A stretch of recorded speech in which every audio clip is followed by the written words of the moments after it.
আজকে আমাদের মানববন্ধনের উদ্দেশ্য রমজানে যারা হত্যা করছে তাদের দৃষ্টান্তমূলক শাস্তি চাই। আর আজকে যারা হত্যা করছে তারা নেশার সাথে জড়িত।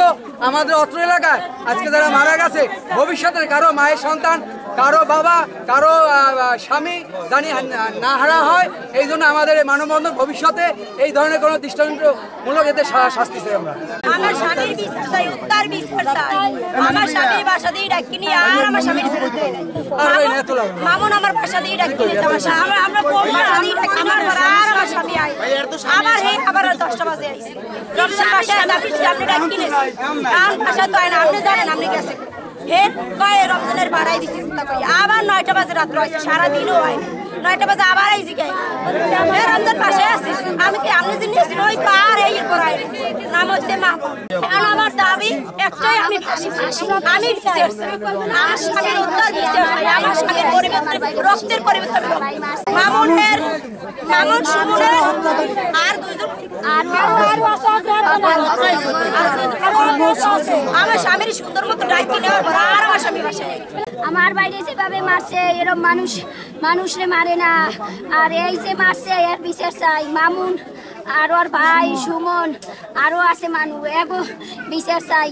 পুলিশ প্রশাসন যারা টাকা পয়সা না খাইয়া আমার বাড়ির বিচারটা জানো ই করিয়া না হালাই আমার বাড়ির সুষ্ঠু বিচার চাই। আমরা রমজান আমাদের প্রতিবেশী ছেলে এবং রমজান হত্যার আমরা বিচার চাই। রমজান হত্যার হওয়ার আগে কিছুদিন আগে এই খুনি মামুন রমজান রে হুমকি দিয়েছে। মামুন এরে দিয়া অনেক কুকাম করাইতে চেষ্টা করছে, চুরি হইতে ডাহাতি হইতে চেষ্টা করছে, মাদক পাচার করা হইতে চেষ্টা করছে। এই পোলা রাজি হয় নাই, জানে বিদায় ফেলাস করছে বিদায় এরে মারি হেলাইছে, এরে মারা হয়েছে। আজকে আমরা তাদের বিচার চাই এবং আমিও সাক্ষী এবং আমি তার দ্বিতীয় স্ত্রী, তার সাথে আমার কোনো সম্পর্ক নাই। এটা জানার পরে আমি তার ডিভোর্স দিছি। আর এই ঘটনাস্থলে আমি জানছি দেখে আমার 3 দিন থেকে সে আমার পুরো হুমকি দিয়েছে। এলাকাবাসী জানে আমার খুন করার হুমকি দিয়েছে। আমার যে কোনো সময় আমার লাশ পড়িয়ে যাইবে, ওর লাশ পাওয়া গেছে, তোর লাশ পাওয়া যাইবে না, এইভাবে তারা 3 ভাই আমাকে হুমকি দিয়েছে।